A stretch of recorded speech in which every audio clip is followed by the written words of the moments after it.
Arctic OCS coordinated model after legislation that late Senator Ted Stevens passed, establishing the Federal Gas Pipeline Coordinator. My bill addresses the problem too many projects are caught in. What I call the... currently used 7 minutes. I'd ask for an additional 3 minutes. Is there objection? Without objection, so ordered. My bill addresses the problem too many projects are caught in, what I call the regulatory whack-a-mole. You think you have smack down one regulatory hurdle and another one pops up. This bill gives authority to work across the agencies causing companies so much heartburn today. The EPA, Army Corps of Engineers, Interior Department, just to name a few. Second, let's align the clean air standards for offshore drilling permits among the affected federal agencies. We must have a level playing field whether you are in Alaska or the Gulf of Mexico or the eastern United States. As my colleague from Louisiana knows, who's here joining on the floor, Louisiana has one rule, Alaska has another rule for the same issue. Third, let's invest in American transportation and safety infrastructure to develop oil and gas resources in frontier areas. The fact is we need a far greater Coast Guard presence in the Arctic for oil spill prevention and response. We also need to invest in our pipeline infrastructure, including the Alaska Natural Gas Line, to move oil and gas resources from the Arctic to other U.S. regions. There's a lot of talk right now about ending tax incentives for oil and gas industry. With the high profits right now, these companies are easy targets. But one thing Alaskans know, just because you have an easy target doesn't mean it's the right thing to shoot. It won't decrease gas prices at the pump for our families and our small businesses. It will discourage companies, especially the independents, from domestic investment and job creation. As someone who represents a state with the highest energy prices in the country and some of the best renewable and traditional energy resources, I'm ready to join my colleagues on both sides of the aisle to address America's energy needs now. We need to set a hard target. That is why I'm asking my colleagues to get serious about real energy plan and give Americans freedom from high gas prices by the 4th of July. Let's work together, roll up our sleeves, and pass a real comprehensive energy plan our families and our small businesses can get behind. And let's finally invest in our future energy and put the reforms in place to ensure long-term energy security. Mr. President, I recognize my colleague from Louisiana, another great state of oil and gas development. He's here on the floor with me, and I yield the floor at this time. Mr. President. The senator from Louisiana. I thank my colleague from Alaska for asking me to join him in a general presentation and potentially a colloquy between the two of us about the importance of continuing our support for oil and gas production here in the United States by the large international companies that have operated in our country and around the world now for many years, as well as by the hundreds, if not thousands, of independents that operate doing the same.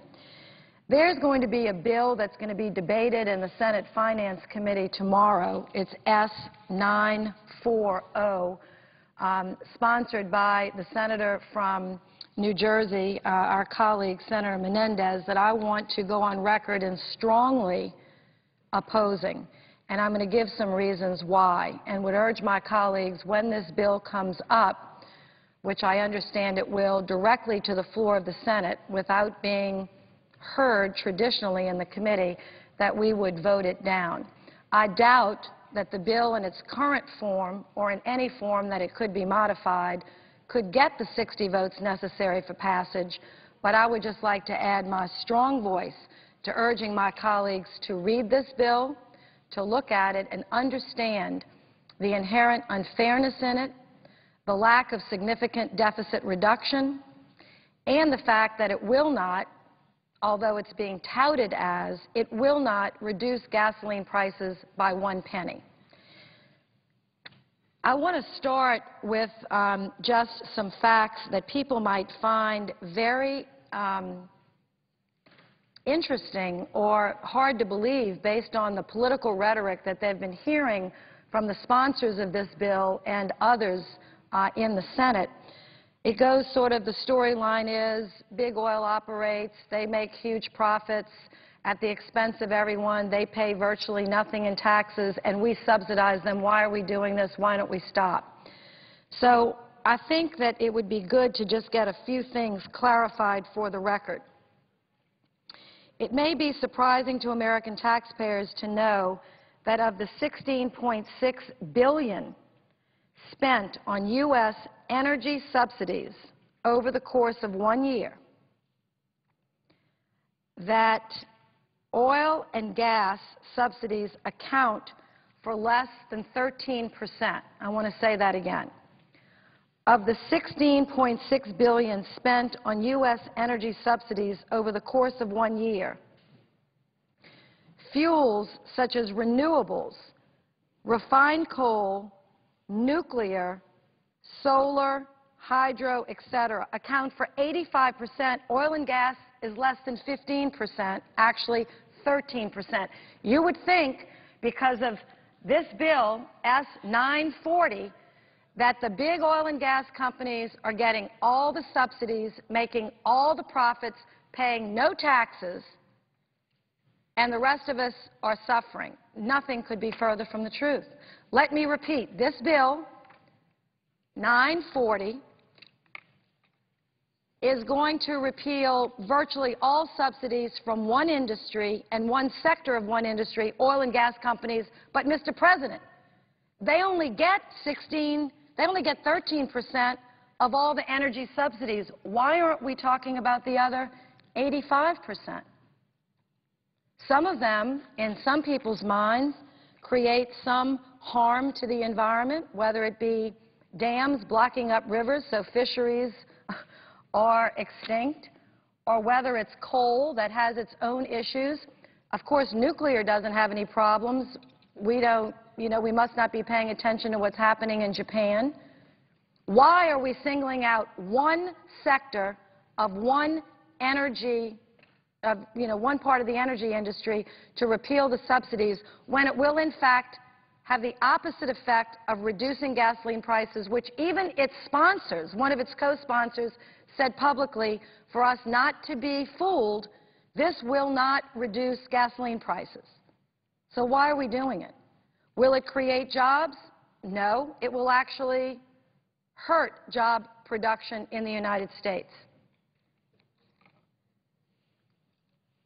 According to the EIA study, which is the United States government, not a company, published in 2008, the oil and natural gas industry received 13% of the subsidies while producing 60% of the energy. Let me repeat. This industry got only 13% of the subsidies but produced 60% of the energy. But the sponsors of this bill, S-940, that's going to be debated in the Finance Committee, where the industry leaders are going to be called to talk about this gimmick, 940, produce with their independent counterparts 60% of the energy. And I'd like to say where exactly that energy comes from, because it really has a bone of contention. The Senator of Alaska will appreciate this, that the sponsor of this bill represents a state that is one of the highest deficit energy producing states in the nation, because some of us do this better than others. Louisiana produces a lot of energy. Alaska produces a lot of energy. Texas produces a lot of energy. Some states like to consume a lot and produce nothing.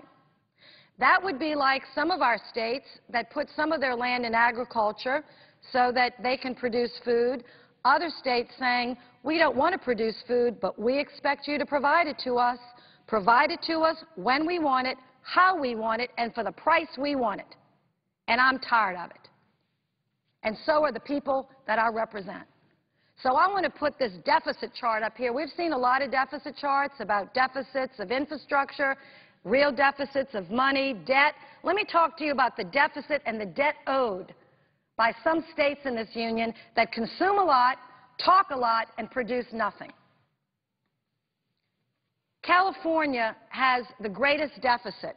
It consumes a tremendous amount of energy, and it the imbalance is the highest. It produces the least, consumes the most. Now, to California's benefit, before Senator Feinstein and Boxer run down here to argue this point, I want to concede this one point. California has been on the forefront of energy conservation and efficiency. This chart does not recognize them for that, but I will concede that point, and I'm going to have some further data to explain that. California, while it doesn't produce a lot of energy, it consumes a tremendous amount. At least California has been in the forefront of savings and efficiency, because there are a lot of states up here that don't produce, don't conserve, aren't efficient, and all they want to do is yell about high gas prices. Why don't you do something about it? Florida is a perfect example. Florida has a net deficit in BTUs of $3,889,000,000. Florida is a great example. I don't think Florida does much in nuclear. I don't think they do much in hydro. They have a lot of sun. I don't know how much solar they're doing. They will not let anybody produce oil and gas on or off their shores, but they sure fill up a lot of their gas tanks every day. They sure fire up those hotels and those restaurants with that energy. And where do they get their energy from? This is going to be, if it wasn't so serious, it would be laughable. They have a gas line that goes from Mobile, Alabama, to the Florida Peninsula. We pump the gas out of Louisiana, Mississippi, and Alabama, put it in a pipeline, and ship it under the Gulf of Mexico so they can light up their state. Would they ever think of putting an oil and gas well? Or build a nuclear power plant? Or if they can't do that, then why don't you conserve your energy? New York is another user of energy which produces very little. Ohio, Georgia, New Jersey, North Carolina, Michigan, and Illinois. Now, to some of these states, like New Jersey and Michigan, think about what they look like. They are big, they have big factories. They have big industries. Michigan is the home to the automobile industry. So they use a lot of gas in producing things that we all use. So we want to give them credit for that. But still, the fact remains that Michigan uses a lot more energy than it produces. And then you get down here to what I call, you know, the gold star states. We get criticized so much, we're treated like we're some sort of pariahs sometimes, but I think we do a great job. Kentucky, Alaska, New Mexico, Louisiana, West Virginia, and Wyoming. And Alaska is up here somewhere. No, Alaska's right here. Kentucky, Alaska, New Mexico, Louisiana, West Virginia, and Wyoming. We produce enough energy for everybody in our state, what we need, and we export it to everyone else in America that needs it. And what do we get? We get bills like this that go after directly the big companies in our state that work in our state to somehow put them in a position to make them feel like they're not really good companies, they're not American companies, they don't pay tax, they get all these subsidies. I'm going to read into the record what taxes they pay. It's going to surprise you. And then on top of that, we get moratoriums. We get permatoriums. We can't even drill for the oil we have. We can't even look for the oil we might have. And my people, when I go home, ask me, and it's a very hard thing for me to answer, and maybe Senator Bagich, they might ask you the same. They say to me, Senator, since we do so much to produce energy for the country, why do we pay $4 a gallon for gasoline? And sometimes we pay a little bit more than everybody else. They don't produce anything, Senator. Why do we pay so much? Can you tell me what you answer your people? Because I don't know what to tell them, other than this place is a little screwed up. So until I get an answer for that, and I'll ask the Senator, go ahead, what do you tell them? Because I really don't know. It's a hard one to answer because they see the oil flowing. They see, as I mentioned, we have $10 a gallon gas in some of our communities. $10 a gallon. And so it's hard to explain that, yeah, we're the big producer, but you know, the rest of the country then picks on us. And I'm just listening and unbelievable, the green slice you have. Green slide. And I'll say to the senator, because he raises an excellent point, President Obama is not the first president to go overseas and ask for them to produce more oil to send it to us. This goes on. President Clinton did it. President Bush did it. We go beg Saudi Arabia to produce more energy. We ask OPEC to please don't tighten it so much so our prices. Why don't you go to the local OPEC or the local producers, which are Kentucky, Alaska, New Mexico, Louisiana, West Virginia, and Wyoming? Why don't you help us produce more? Because we can do it. But we get shut down by bureaucracy, moratoriums, permatorium, rules, regulations, EPA, refuges. We can't even get free to produce the energy that we can produce for this country. And then you've got all these middle states that, you know, do a fairly good job of balance. But I tell you, if we passed a law in here that said every state in America had to produce the energy that it needed, we'd have an energy policy, all right. Mark, you know, Senator Begich knows, I don't know what it would be, but it would be an interesting rule, you know, just like in the old days. If you wanted food, you produced it. It would be a great law. Every state in America, all 50, if you consume energy, you need to produce something. You can produce it by wind.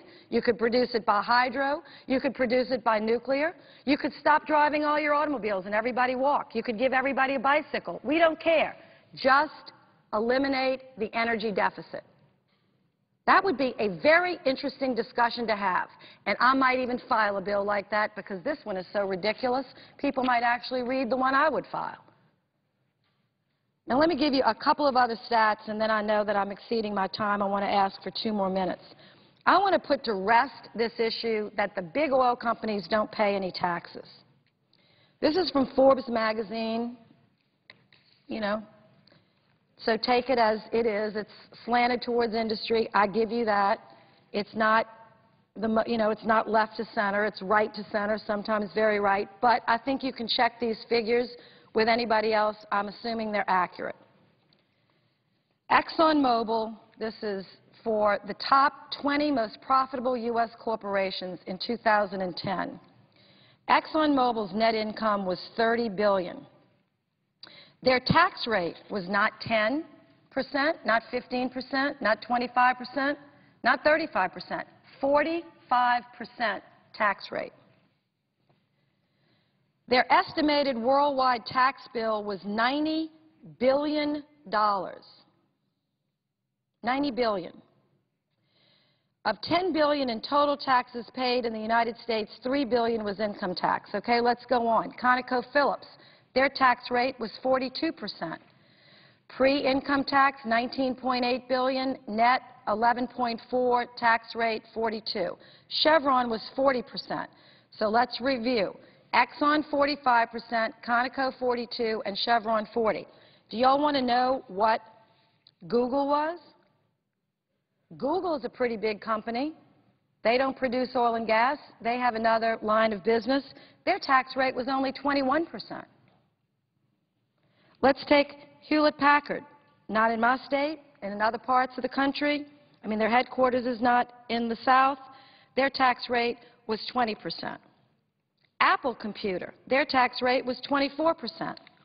Now, people will say, well, it's not just the rate, it's what you paid. But I think if you look, Coca-Cola, very big company, their tax rate was down to 16.7%. Does this make sense? No. So that's why we need tax reform, significant transformational tax reform. So all big companies pay similar in taxes. We eliminate some of these loopholes that don't make sense. I could be for that. I could be for that when we're talking about Google, Apple, GM, GE, and Exxon, and Mobil, and Chevron.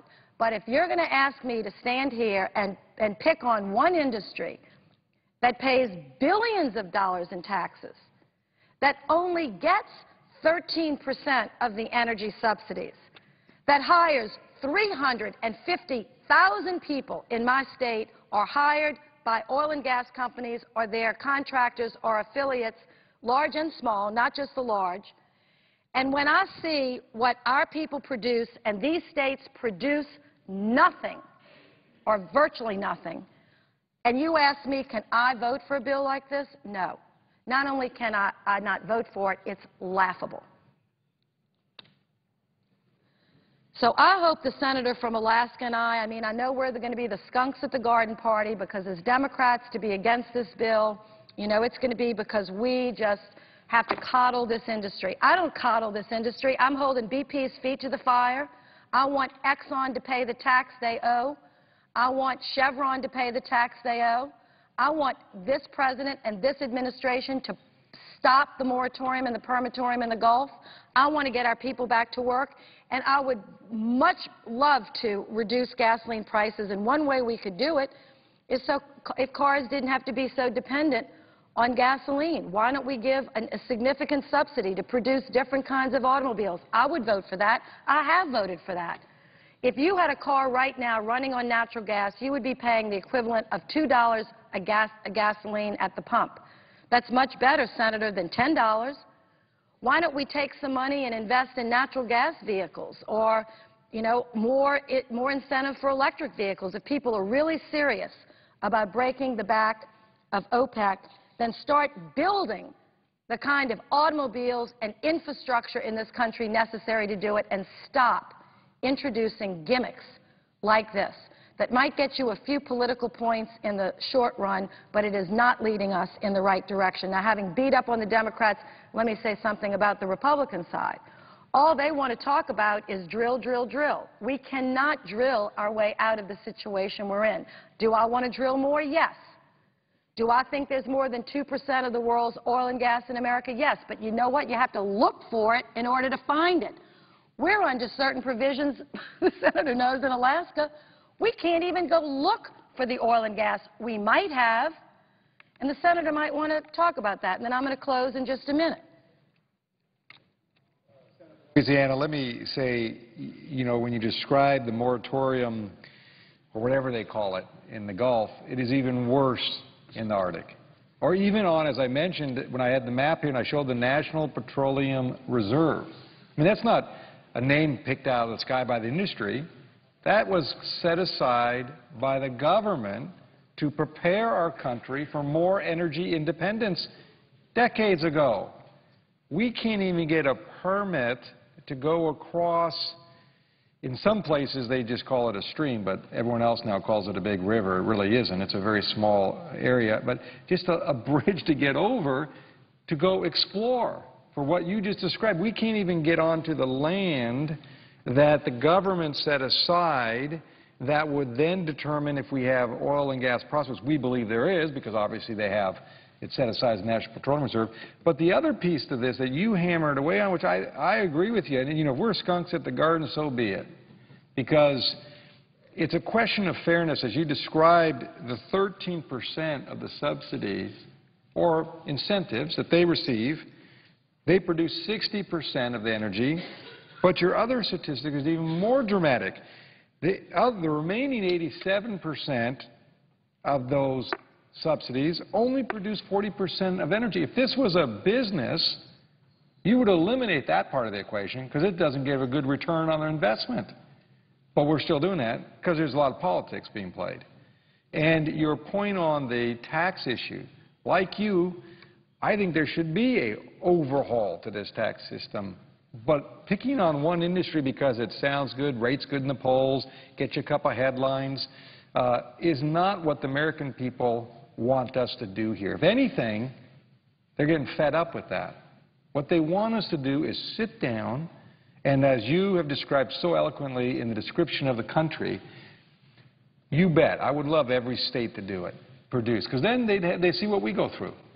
But because we're a collective group of states, we do our part. But we should not be picked on because we do more than our share, because we're trying to help out states that are producing vehicles or producing, you know, a lot of chemical industry and other things, or pharmaceutical industry. We can go through those lists that somehow don't end up on these, getting rid of their subsidies.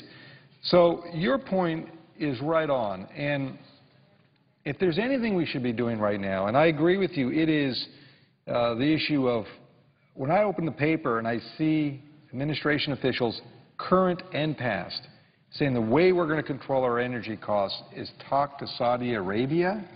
Is that our energy policy? Because that sure to heck is one that doesn't create one job here. Two, is the worst national policy from a national security perspective.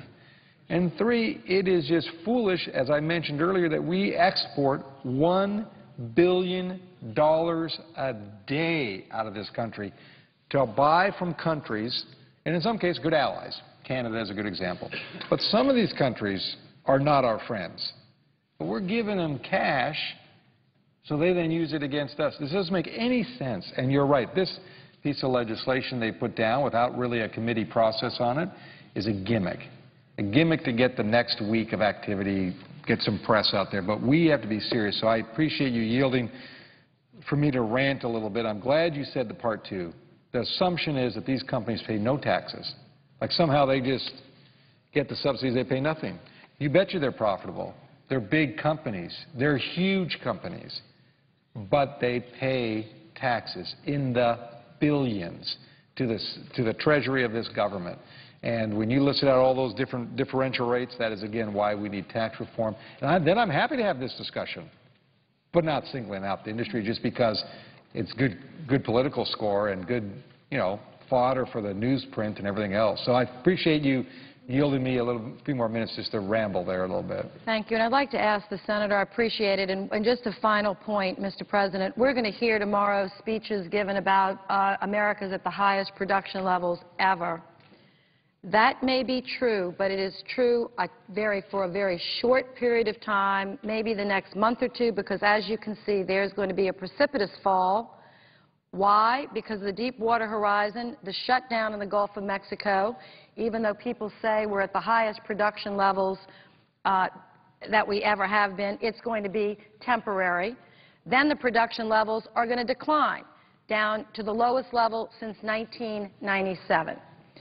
So I just want people to understand we are not on a path to produce more in America. We are on a path to produce less. And taking all subsidies away from the 5 major international oil companies are not going to change this line. It's going to make it continue to go down. It's not going to reduce the price of gasoline at the pump, not by 1 penny. And it is not going to get us on the path to a strong, sound energy policy. Now, I'll say in one final conclusion, should some of these subsidies and tax credits be looked at? Yes, in a comprehensive format. And I will say I will be open to the ones that are the least effective, the least necessary, and have fairly applied across companies like Google, AT&T, GE, and other companies. I will be happy to do my part. People in Louisiana will do our part. But we are not, along with Texas and Oklahoma and Alaska, going to take it all on our shoulders. We've had enough. We've had high water. We've had high wind. We now have a high river. We have a moratorium. We have a permatorium. And now we have a complete, no more subsidies. Now, at least they left the independents out. And I want to thank them for not putting independent oil and gas companies in this bill. But still, the Big Five pay a significant amount of tax. They take a smaller percentage of the overall subsidy. And I think we need to do this in a fairer way. So I am yielding my time. And make one last comment, Mr. President, and that is your chart there that you have up. There's one other piece on there. It's the Alaska oil pipeline.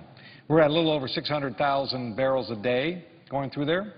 We're losing 6 to 7% a year in volume. And it won't be a question. Some people think, well, you just get down to zero and then you'll stop the pipeline. No, no, no. When we get down to a level of 300,000 or 400,000 barrels, then it will be questionable if we can even run the line. So then you actually can potentially shut off the whole volume. So your chart there is important because we have to look at the long term.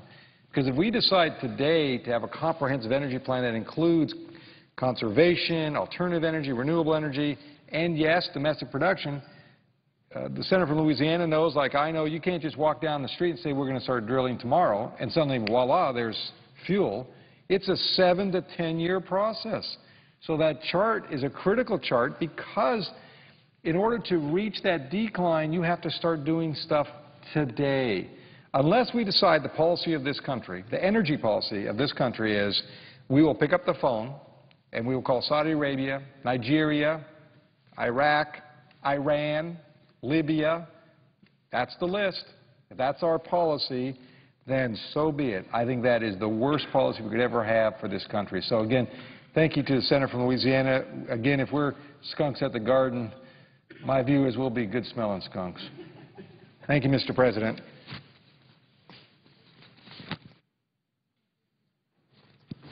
I note the absence of a quorum. The clerk will call the roll. Mr. Akaka. Mr. Akaka.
Mr. President, The senator from Iowa, I ask that the calling the quorum be suspended. without objection.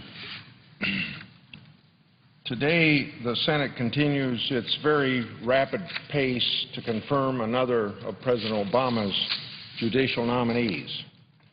The Judiciary Committee's workload has not slowed since this Congress has convened. I'm pleased to report that we're ahead of the pace of the 108th Congress. With this vote, the Senate will have confirmed 22 nominees in just 47 days. That is a rate of one judge almost every other day of Senate session. We've confirmed 32% of the President Obama's judicial nominees this Congress, compared to only 29% of President Bush's confirmed during the same time period. We have also reported out of committee another 11 nominees. We have reported out of committee 46% of President Obama's nominees sent to the Senate this year. That exceeds the 38% of President Bush's nominees reported out during a comparable period. Furthermore, we have held hearings on 10 nominees. Some of those, I expect, will be reported out of committee at our markup scheduled for tomorrow. In total, we have taken positive action on 43 of 71 judicial nominees submitted this Congress, or approximately 61% of all nominees. I hope these facts will put to rest once and for all any complaints that we are delaying or obstructing judicial nominees. There are currently 89 vacancies before the courts, yet the President has not sent nominees for 51% of those vacancies. He has, however, sent the Senate 4 nominees for seats which are not yet vacant. This is perplexing to me since the current vacancy rate is 10%. I would think the White House would concentrate on current vacancies. Nevertheless, we simply cannot confirm nominees who do not exist. I have a few remarks regarding the nomination that we're voting on today. Arenda Loretta Wright Allen is nominated to be U.S. District Judge, Eastern District, Virginia. Mrs. Allen received her B.A. from Kutztown State College in 1982 and her Juris Doctorate from North Carolina Central University School of Law in 1985. Following law school, she was commissioned into the United States Navy as an ensign. She served there as legal intern in the Naval Legal Services, Office of Judge Advocate General's Corps. In the same year, she was promoted to lieutenant and became defense attorney for the Navy. In 1988, the nominee became the staff judge advocate at the Naval Air and Engineering Center, where she was the sole legal advisor to the commanding officer. Leaving the Navy in 1990, Mrs. Allen joined the United States Attorney's Office for the Western District, Virginia, as an assistant U.S. attorney. In 1991, she moved to the Eastern District of Virginia, where she remained for the next 15 years as an assistant U.S. attorney. In 2005, the nominee left the U.S. Attorney's Office to become an assistant federal public defender with the Federal Public Defender's Office for the Eastern District, Virginia. The American Bar Association Standing Committee on the Federal Judiciary has given her the rating of majority qualified, minority well qualified. I congratulate the nominee and her achievement and public service, and I urge my colleagues to support this nomination and hopefully will be supported unanimously. I yield the floor and suggest the absence of a quorum. The clerk will call the roll. Mr. Akaka.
Mr. President, The senator from Michigan, I would ask suspension of the quorum call, without objection.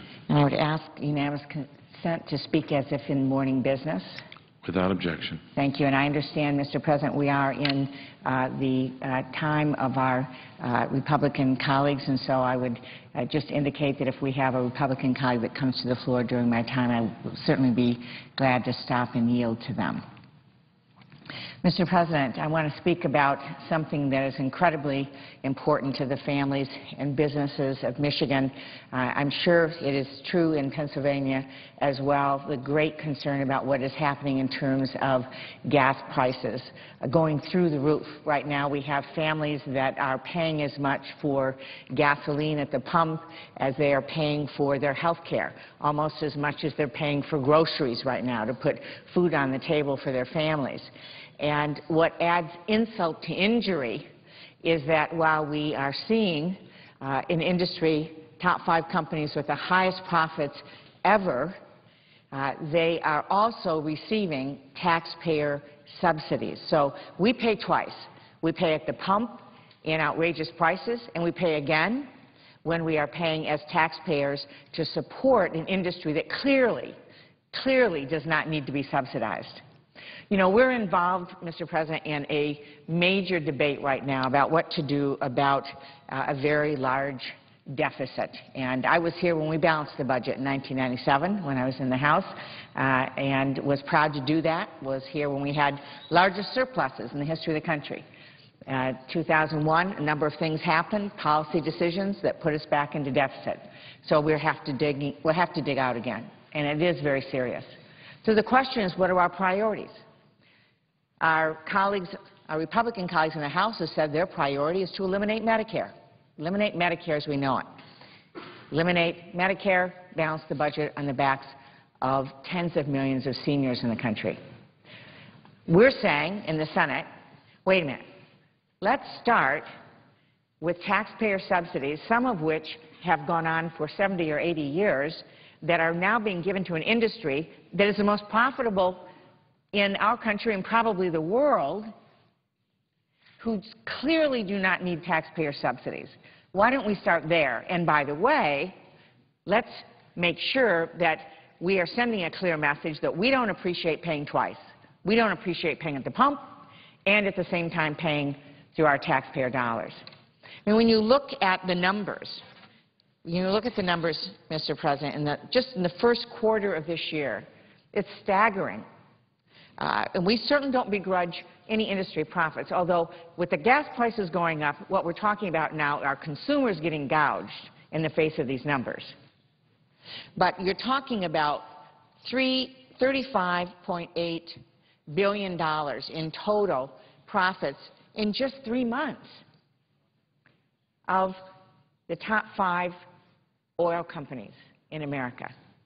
And these folks are asking us to subsidize them on top of that. And so our message, and what we will be voting on next week, Mr. President, is a message that says that check for $4 billion a year, we're going to avoid it. We're done with that. No more taxpayer subsidies for an industry that clearly does not need it.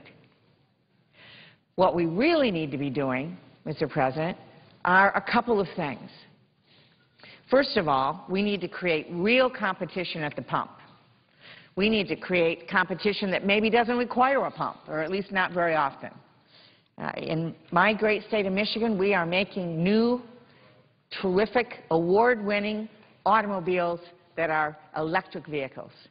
The Chevy Volt, the Ford Focus, other hybrids that are winning awards, top quality vehicles that are going on 100 miles or 200 miles on a gallon of gas.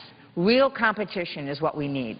Investing in alternative vehicles, alternative fuel vehicles for the future, that's jobs. Very excited about announcements that are being made now, in fact, Friday by General Motors expanding their operations, and to see what Chrysler and Ford are doing is very exciting. It's jobs for us, and it's real competition for the oil companies who know right now the only choice we have is to pay whatever price they put up at the pump. Now, we have begun to create some other choices, and we need to continue to support those. You know, I find it so interesting that we're going to be debating shortly whether or not to support ethanol and E85 and the ability to create some alternative to gasoline at the pump, and there will be those that will argue, well, we've supported them for a few years now. They're a maturing industry. They no longer need support. And that's maybe 5 years, 6 years, 8 years, 10 years. We're talking 70 or 80 years of subsidies now going to the largest, most profitable companies in our country and probably the world. And yet, because of sheer politics and nothing else, we've not been able to get these subsidies stopped. Well, taxpayers in our country are saying we need to make better choices to balance the budget. We need to decide what's important, what's not important, and we need to cut the things that are not important, and clearly subsidizing the top 5 big oil companies in this country is not a priority when they are making huge, huge profits. When we can be investing in other things that will, first of all, bring down the debt, because we're talking about taking away this $4 billion and using it to pay down the debt, and then making choices about how we really do create jobs and create alternatives and clean energy manufacturing, alternative fuel vehicles, whether it's advanced biofuels, natural gas, clean diesel, electric vehicles. Mr. President, we have a lot of choices that we need to present to consumers so that they can get off of the price gouging efforts that are going on at the pump. Now, there's another issue as well. We have heard from the companies that they need to be able to drill more, and yet at the same time we know there are 60 million acres under lease by the oil companies. They hold on to 60 million acres right now that are oil and gas leases where they're not drilling. They hold on to them, so maybe because they don't want their competitor to get them, but they're not drilling. And so I strongly support, and I'm pleased to co-sponsor Senator Menendez's legislation that simply says, use it or lose it. Use the leases you have for domestic drilling in America, or lose it. Now, I also have held hearings as chair of the Senate Agriculture Committee to focus on and investigate how much market manipulators are driving up prices, and to explore ways to strengthen American-made biofuel industries and other alternatives to foreign oil, because our farmers are very much a part of the solution for the future. So there's a number of things, Mr. President, that we can do to create real consumer solution for the future. So there's a number of things, Mr. President, that we can do to create real consumer choice, get off of foreign oil. But part of our deficit reduction efforts should start by eliminating the outrageous subsidies that are going to the top 5 oil companies in America. We should stamp this check null and void. Thank you, Mr. President. I yield back.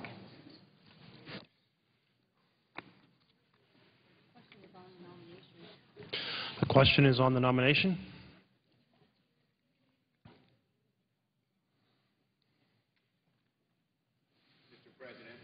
Senator from New York. I ask for the yeas and nays on the nomination. Is there a sufficient second? There appears to be. Clerk will call the roll. Mr. Akaka, Mr. Alexander, Ms. Ayotte, Mr. Barrasso, Mr. Baucus, Mr. Begich, Mr. Bennett, Mr. Bingaman, Mr. Blumenthal, Mr. Blunt, Mr. Bozeman, Mrs. Boxer, Mr. Brown of Massachusetts, Mr. Brown of Ohio, Mr. Burr, Ms. Cantwell, Mr. Cardin, Mr. Carper, Mr. Casey, Mr. Chambliss, Mr. Coates, Mr. Coburn, Mr. Cochran, Ms. Collins, Mr. Conrad, Mr. Coons, Mr. Corker, Mr. Cornyn, Mr. Crapo, Mr. DeMint, Mr. Durbin, Mr. Enzi, Mrs. Feinstein, Mr. Franken, Mrs. Gillibrand.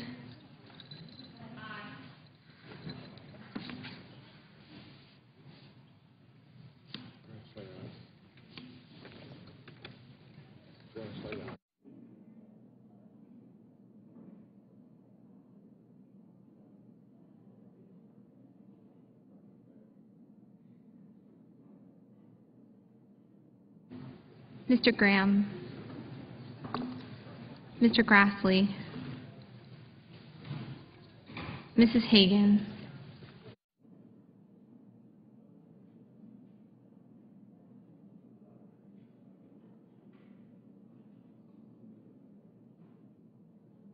Mr. Harkin,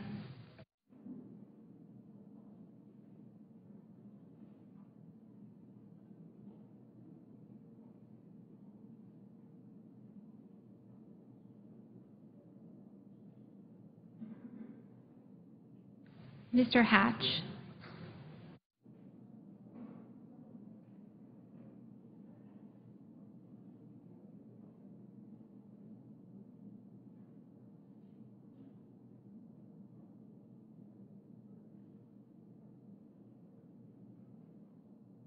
Mr. Heller,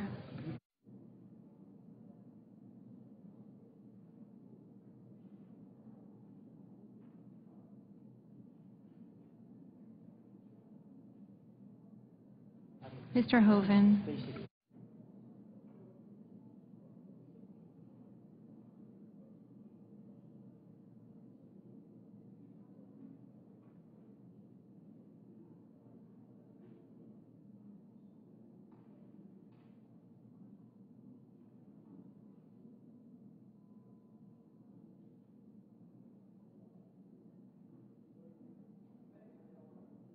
Mrs. Hutchison,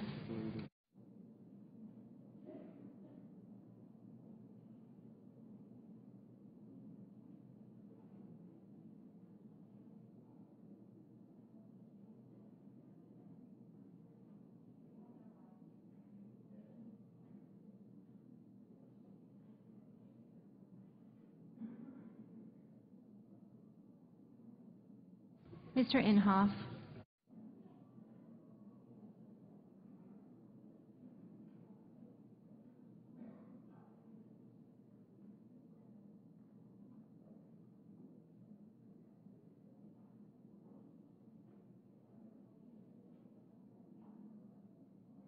Mr. Inouye,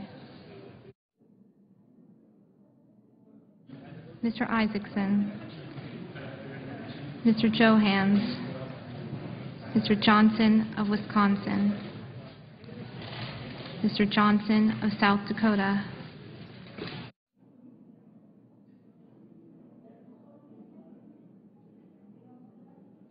Mr. Carey,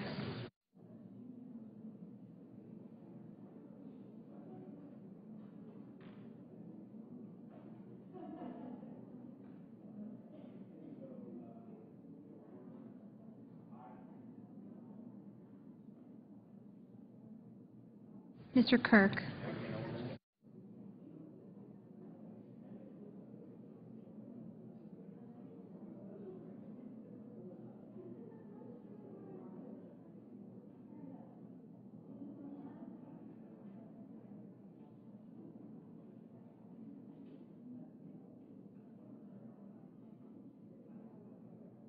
Ms. Klobuchar,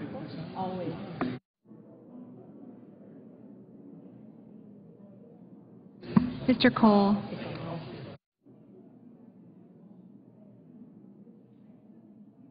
Mr. Kyle,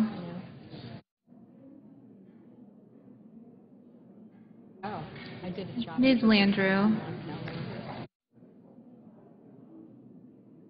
Mr. Lautenberg, Mr. Leahy, Mr. Lee, Mr. Levin, Mr. Lieberman, Mr. Lugar, Mr. Manchin, Mr. McCain, Mrs. McCaskill, Mr. McConnell, Mr. Menendez, Mr. Merkley, Ms. Mikulski, Mr. Moran, Ms. Murkowski, Mrs. Murray, Mr. Nelson of Nebraska, Mr. Nelson of Florida, Mr. Paul, Mr. Portman.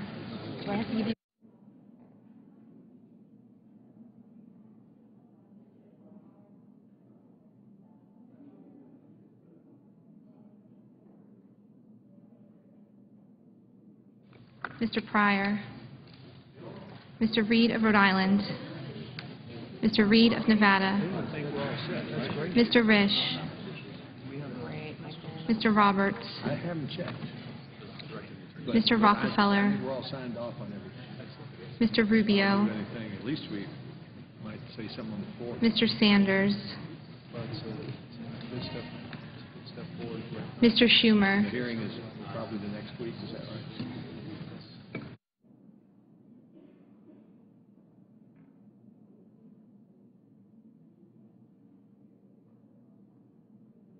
Mr. Sessions.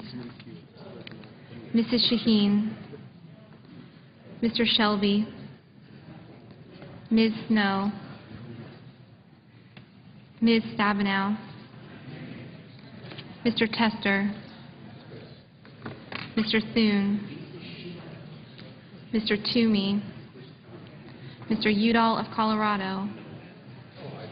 Mr. Udall of New Mexico. Mr. Vitter.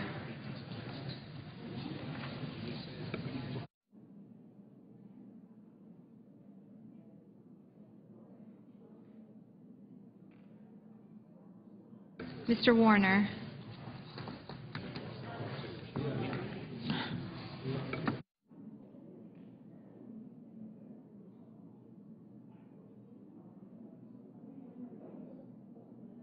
Mr. Webb.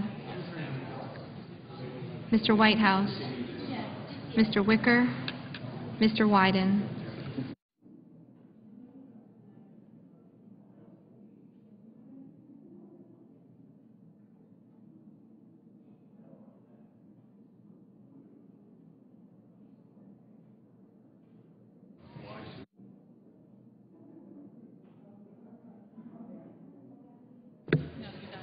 Senators voting in the affirmative: Alexander, Ayotte, Begich, Boxer, Brown of Ohio, Gillibrand, Graham, Grassley, Inhofe, Isaacson, Johnson of South Dakota, Klobuchar, Lee, Lieberman, Menendez, Merkley, Schumer, Stabenow, and Warner. No senator voted in the negative.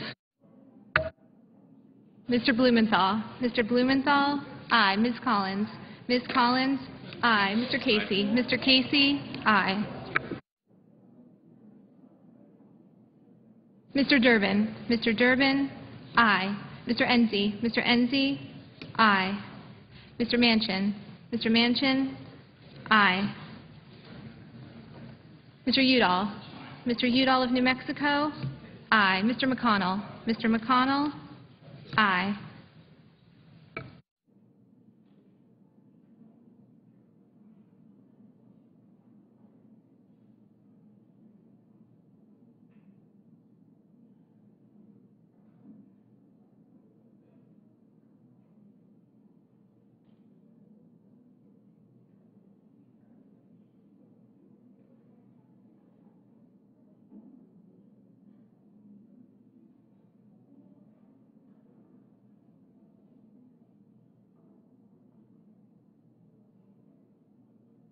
Mr. Inouye? Mr. Inouye? Aye.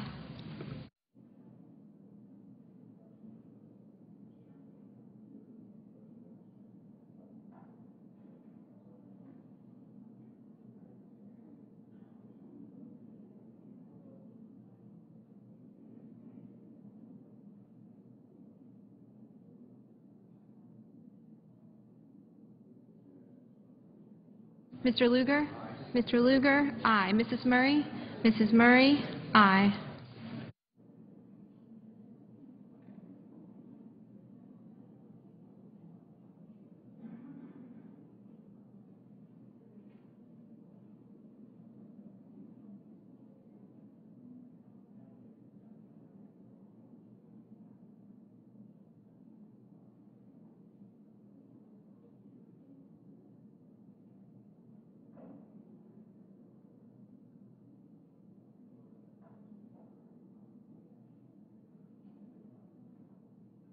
Mr. Johnson? Mr. Johnson of Wisconsin?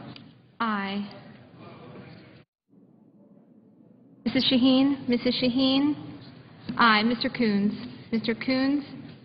Aye. Mr. Heller? Mr. Heller? Aye. Mr. Whitehouse? Mr. Whitehouse? Aye.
Mr. Chambliss? Mr. Chambliss? Aye. Mr. Coburn? Mr. Coburn? Aye. Mr. Crapo? Mr. Crapo? Aye.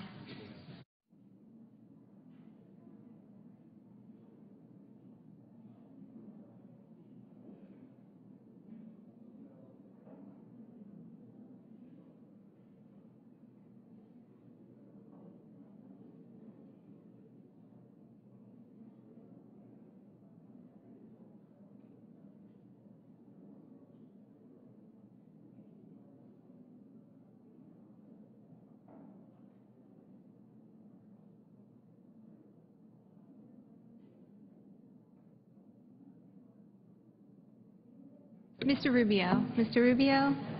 Aye. Mr. Brown? Mr. Brown of Massachusetts? Aye.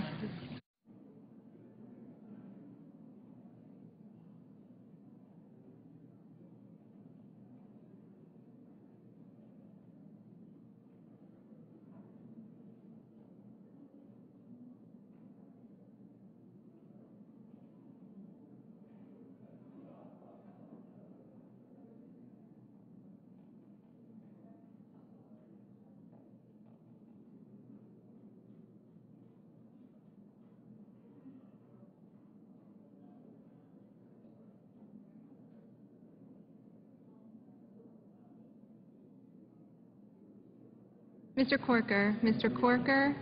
Aye.